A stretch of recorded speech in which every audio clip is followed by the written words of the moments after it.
Hi everyone and welcome to my YouTube channel. Today I'm reflecting back on my best image of 2021. It's quite interesting to look back over what images that you've captured in the past year, and yeah, everyone knows obviously the difficulties that we've had over the past year because of the pandemic, etc. But it's good to look back at what you've been able to capture and really sort of how your photography has developed over the past year. And rather than picking 2, 3, 4 images, I've really tried to sort of focus down onto one particular image that I've captured, and the one for me that really sort of stands out above and beyond anything else. So I've just put a little video together of how I actually captured that image, which I'll put up now.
So I've made it down in between these massive rocks to get another composition now. I've scrambled over the boulders as well, using both of the tripods as hiking poles to balance myself going up and down, and 20 minutes sort of trying to look for a composition, thinking, oh, I can get down to the water's edge there, and oh no, that's a sheer drop. So having to sort of retrace my steps, and done that several times. However, wow, look at this. I mean, this is going to be fully covered when the tide actually comes in, and yeah, the tide's actually on its turn, so it's on its way in now. But I've quickly gathered this composition.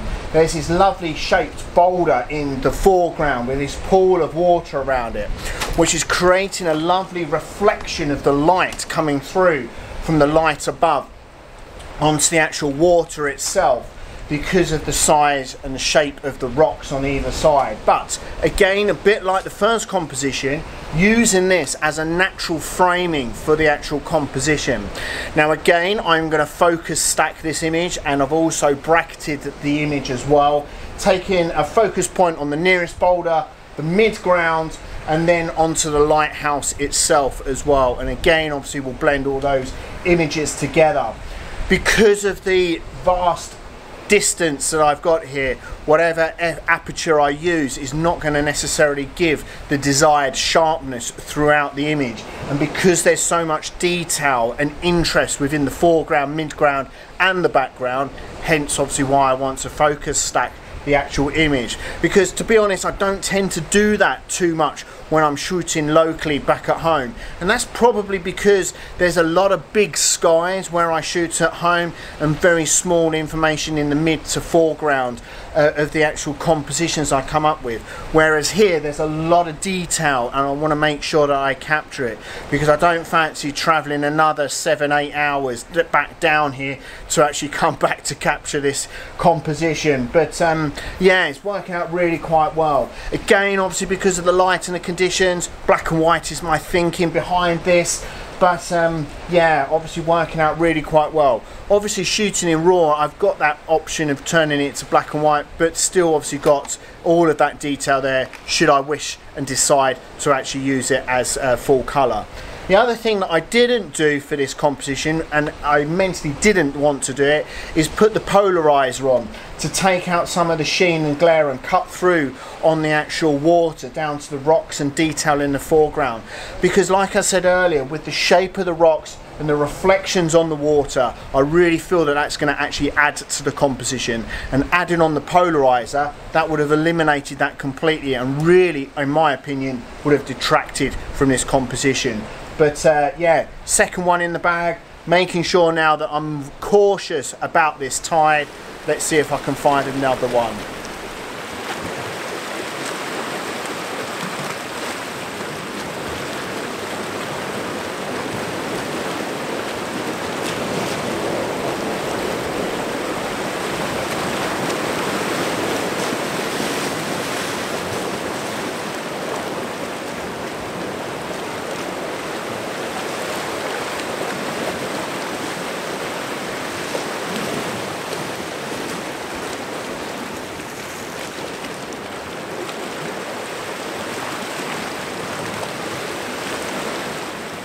So as you saw, the image that I captured was one that I did when I was in Cornwall earlier this year in August.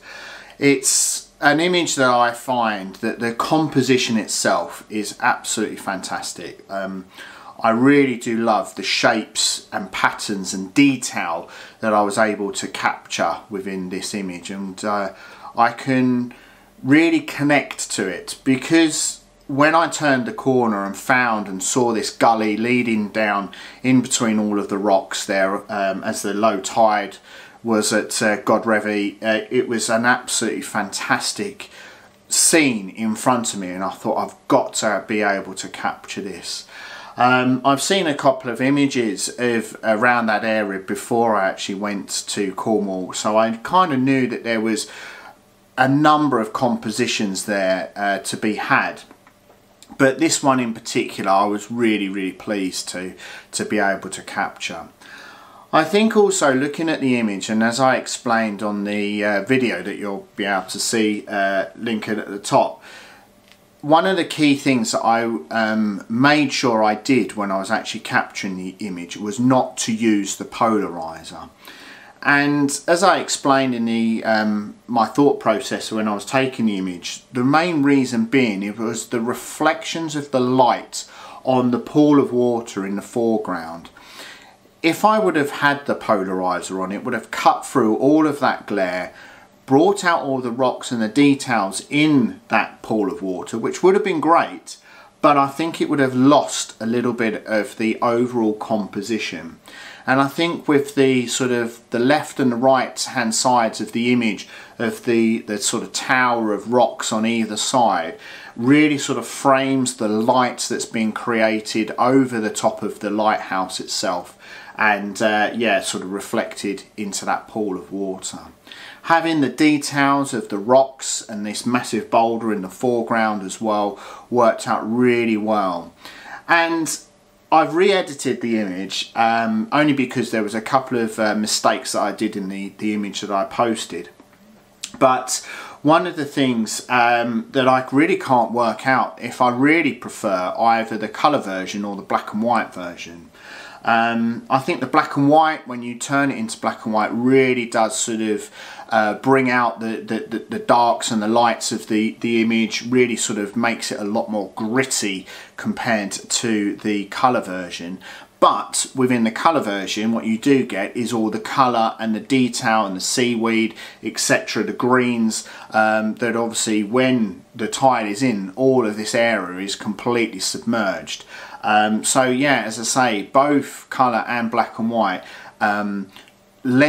yeah, as I say, I really can't work out which one I prefer within the actual final image. But yeah, as I say, both of that scene for me worked out really quite well. And I think, as I say, it's the scene itself, the memories of capturing the image, but also the composition overall was probably one of my best that I've captured over this year. Feel free to obviously let us know which image you prefer that I've captured over the past year as well, that's may well been your preference rather than the one that I captured here or one that I'm documenting here. But yeah, as I say, it's really good to reflect back and look at all of the images that you've captured from the past year. And hopefully going forward into 2022 with, fingers crossed, maybe a little bit more freedom on the horizon and travel, etc. Hopefully, tentatively I say that, but yeah, hopefully be back out in the not too distant future capturing more images. Thank you everyone for watching and commenting on my videos over the past year. Thank you so much. It means a lot to me getting feedback, just people watching my content. There's so many landscape photographers out there. There's a lot to choose from, and I really do appreciate everyone spending the time to actually sit down and watch my content. So thank you ever so much for being able to do that. Take care and stay safe, and I wish you all a happy new year. Take care.